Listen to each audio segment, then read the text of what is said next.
So what's up? Magandang umaga sa inyong lahat mga kamanok. Panibago na ng mga sets of questions ang ating sasagutin kasi panibago na ng mga katanungan ng aking nakita, ang aking nabasa.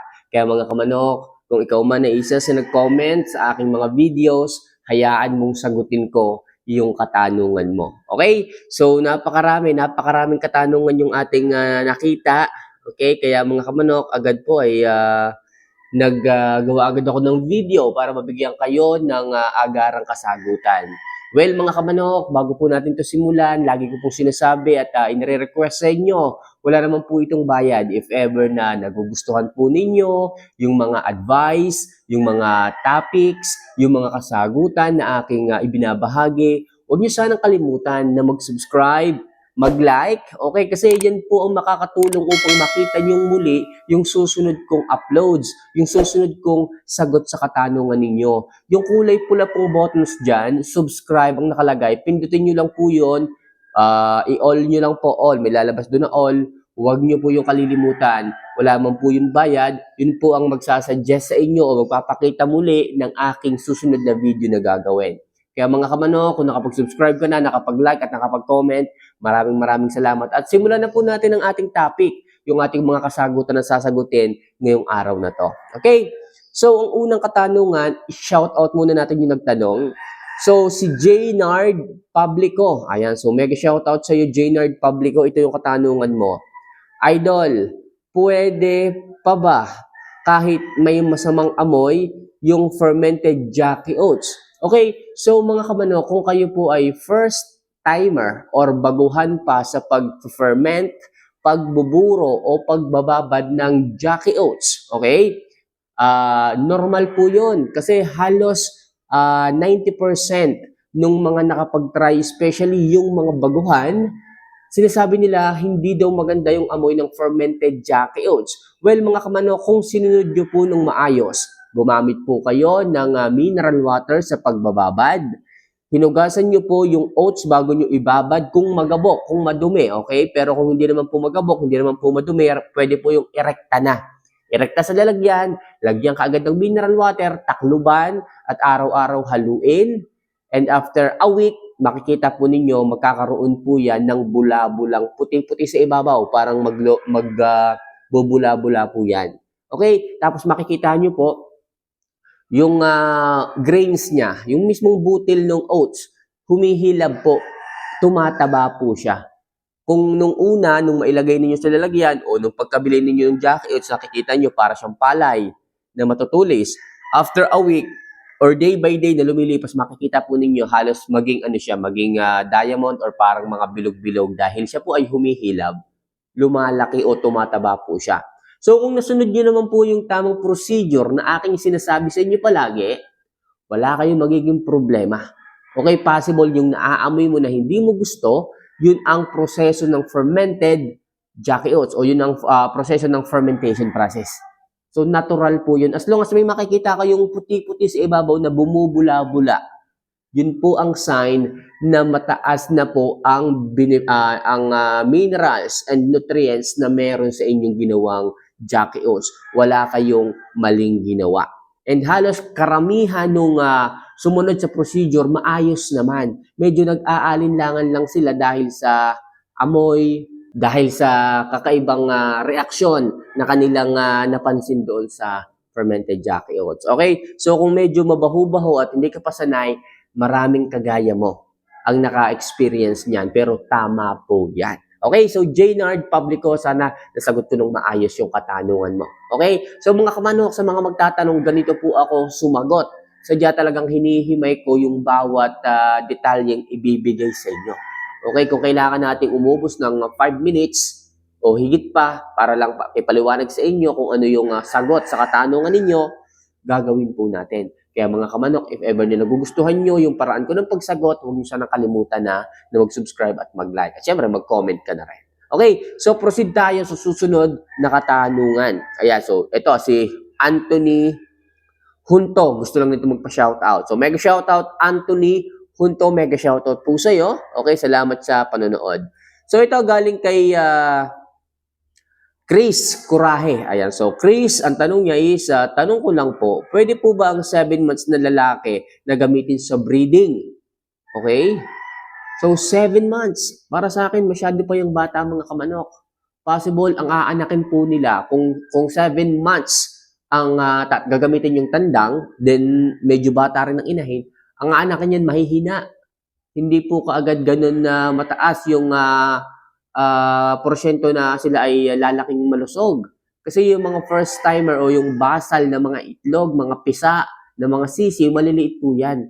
Okay, hindi po yan agad malaki agad. Makikita nyo yung itlog ng mga basal na inahin, yung mga first timer, ang liliit.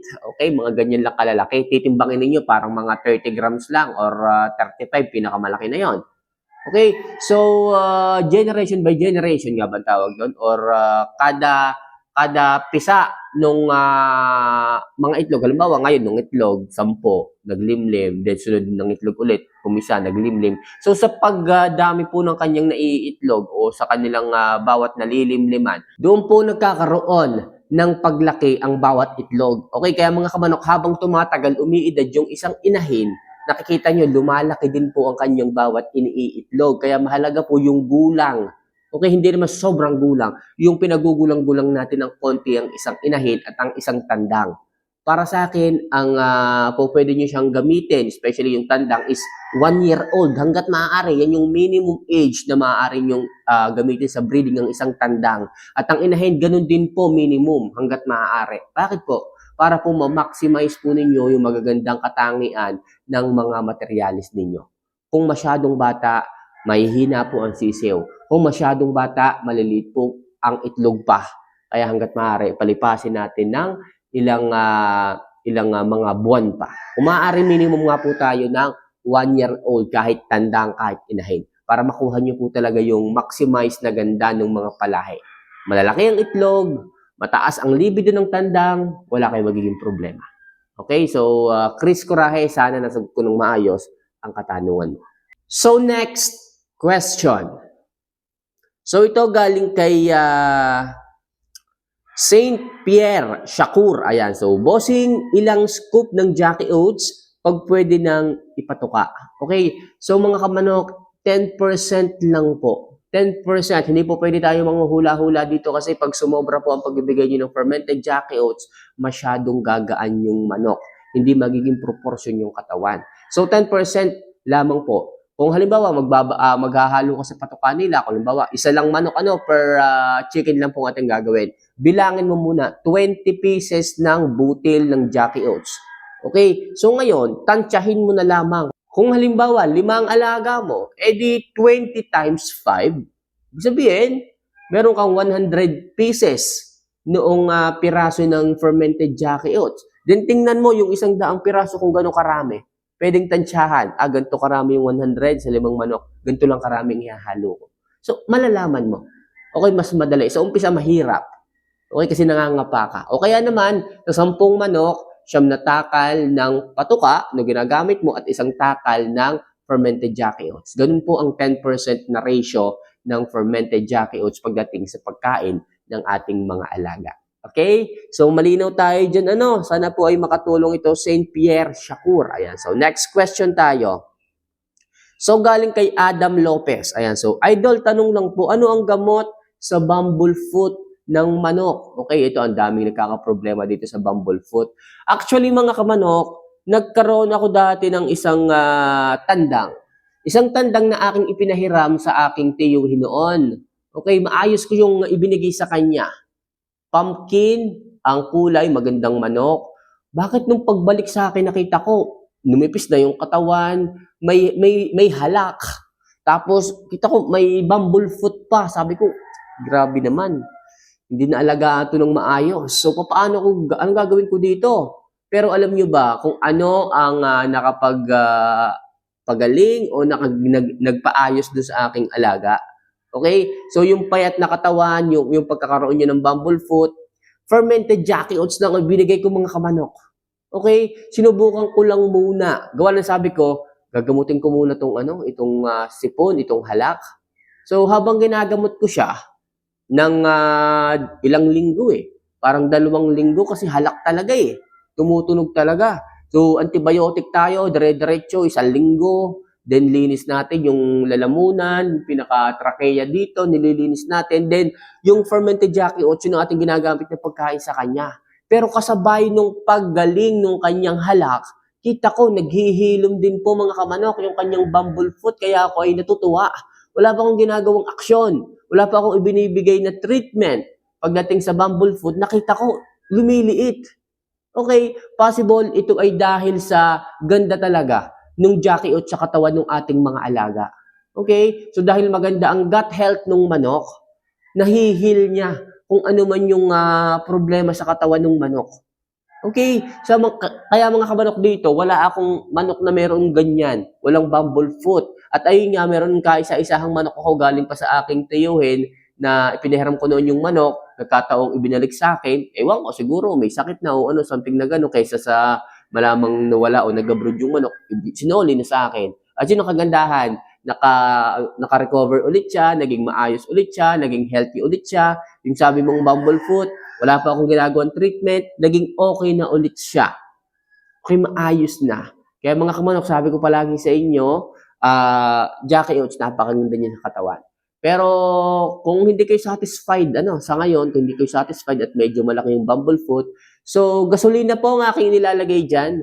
So paano ang pagbibigay sa bumblefoot ng ating mga alaga? Every day, nililinisan ko po yung paanong manok. Careful lang po, medyo stressful po yun, medyo masakit. Wag niyo po yung aalisin niyo nasa gitna. Ang gagawin niyo po diyan, gasolina, papatakan niyo lang po ng ilang patak, 3 hanggang 5 patak yung pinakamata sa gitna, lalambot po 'yon. Lalambot po 'yon. Pag pinatakan niyo po ng gasolina, drop lang po drop, 3 hanggang 5 drop. Linis muna para wala tayong maging problema sa dumi.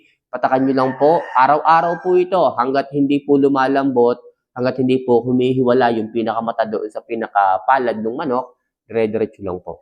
Okay, makikita po ninyo, kalaunang katagalan, ihiwalay po yun, makukuha nyo po yun. Pag nakuha nyo po yun, yung matigas na yun, yung po kasi yung nagpapa-stress sa manok, yung matigas na yun. Okay, pag naalis nyo po yun, unti-unti na pong gagaling yung bumblefoot ng inyong mga alaga. So yun po ang aking diskarte dyan mga kamanok. Okay, bili na din po kayo ng bumble shoe. Nakakabili naman po ng ganon. Okay, hahanapin ko po yun, titingnan ko po makakakita ko at ilalagay ko po sa video na ito. Okay, so yun lang muna sa ngayon ang aking mga katanungan na sasagutin, and hopefully sana makatulong po, and if ever nagugustuhan nyo po yung ganito klase ng advice, ganito klase ng pagsagot, syempre maglagay na rin po kayo sa baba ng inyong mga katanungan, at pag nabasa ko po yan, sigurado pong mababasa ko yan kasi araw-araw po akong nag-recheck ng ating mga katanungan. So muli, inihiling ko po na mag-subscribe, mag-like, at magtanong po kayo dyan sa comment section para po masagot ko yan next video at ma-suggest po sa inyo ang mga ginagawa kong video. So paano mga kamanok, see you for our next vlog. Mahal ko po kayo. Paalam.